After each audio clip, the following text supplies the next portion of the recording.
Alright, so it is currently 12:18, 12:20-ish in the morning, and I'm gonna make myself some quinoa and eggs because I'm hungry and I need to eat. I'm gonna use my cutting board I bought for a camping trip that I really have not used since the camping trip, but will be saving for that camping trip. I also got sheathed knives for that camping trip and we'll be using in a future camping trip. They're KitchenAid stainless steel or something. Japanese steel, my bad. So I will be cutting onion and dicing garlic. Yes, onion and garlic.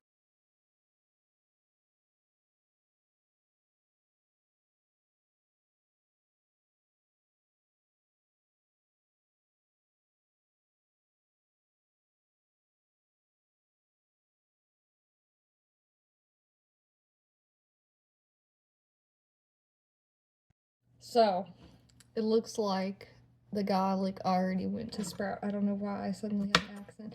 My garlic already went to sprout, but that's okay. I'm still gonna use it. I do not even care. So yeah.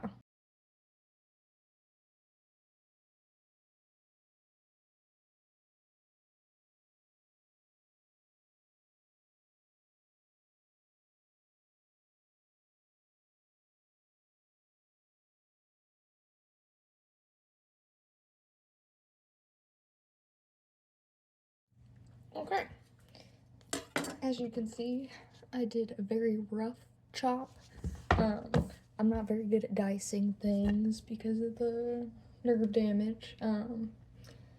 But I don't particularly care if these things are large in my food, to be honest. I like a good onion. So, it's fine. It's just for me. If it was for other people, I probably would use a food processor at this point in my life. Now we're gonna get to the rest of it. So, I like tricolor quinoa. I'm not a big fan of the plain white quinoa, but I'm gonna do a quarter cup since this is just for myself. Always rinse your quinoa. I have this badass tiny sifter available to me right now that I will be using to wash my quinoa. After a good thorough rinse, it should be good to go. I'm going to start toasting the onions and garlic. I am definitely not using all of this onion right now, but it's always good to have diced onion on deck. We're going to be cooking throughout, and I probably won't use all of this garlic today either, but I will show y'all the process. Alright, so just like a little bit of olive oil in the pan to act as the fat. I'm gonna throw probably a little bit more of the garlic in there. And then a good amount of that onion. I typically make this in a cup size, so definitely went a little overboard, but we're just gonna cook this until it is nice and a little translucent and everything's fragrant. Alright, once everything's fragrant, some of it's kind of burning, that's my bad. You just wanna toast your quinoa, just so it has like a little bit of color to it. Nice cooking ASMR there. Just a little bit of color though.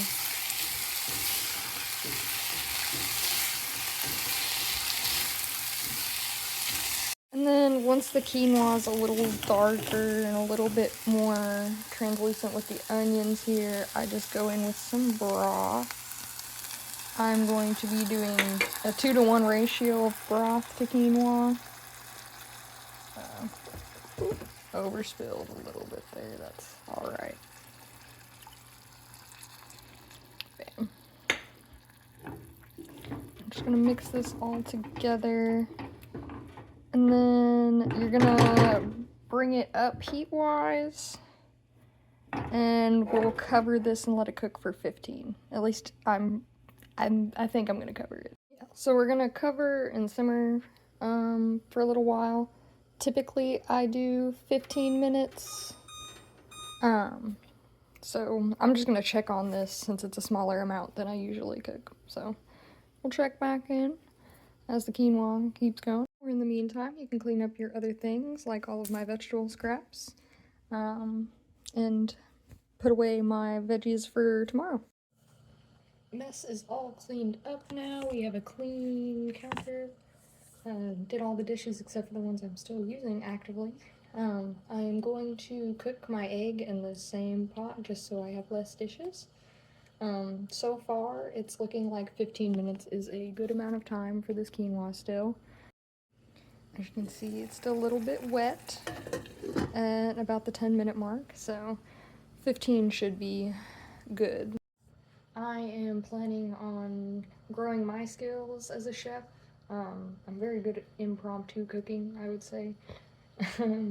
But I'm planning on getting a lot more, I guess, in the groove of things when it comes to the kitchen.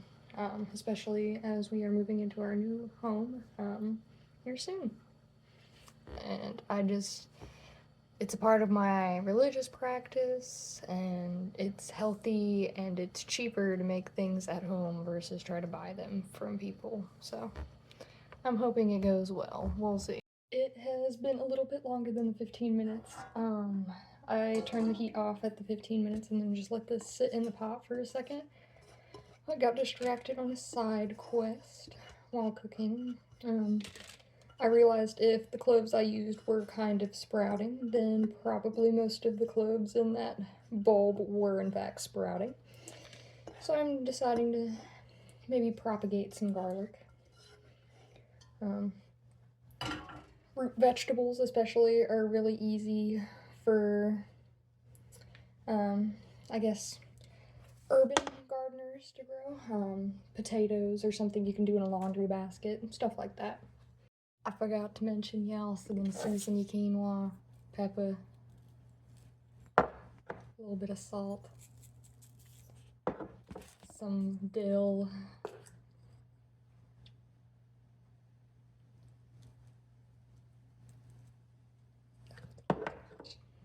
maybe some thyme if you got it. Just whatever feels right, really. You can change up the seasonings for your quinoa based on what you're feeling like eating, flavor-wise. The onions and garlic are kind of just like a base for the rest of the seasonings. God, this smells so good. You can also use chicken broth or vegetable broth. I use chicken because that's what I have. Personally, I love a good vegetable broth. It's kind of just like really watery tomato soup with like a hint of carrot and an onion. So, but yeah, I'll be using the same pot here to just make some eggs. I can't do the one-handed egg trick. Sorry, I'm a loser. The pan is still a little hot. I'm just gonna scramble them.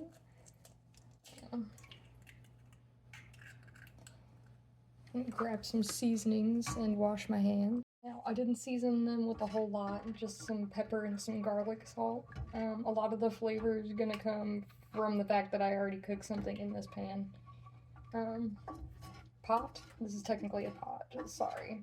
I'm scrambling eggs in it though. I don't add milk to my scrambled eggs unless it's specifically for like a breakfast situation. Typically I actually eat soft-boiled eggs or over easy. I like a runny yolk, but for simplicity's sake, we're doing scrambled today. I may have overcooked my eggs a little bit, and there was still some quinoa in the pan, but there we have it. Eggs and quinoa.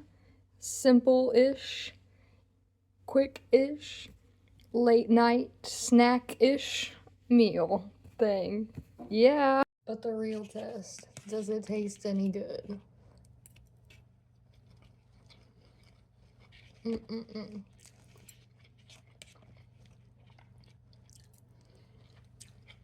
Yes, it does.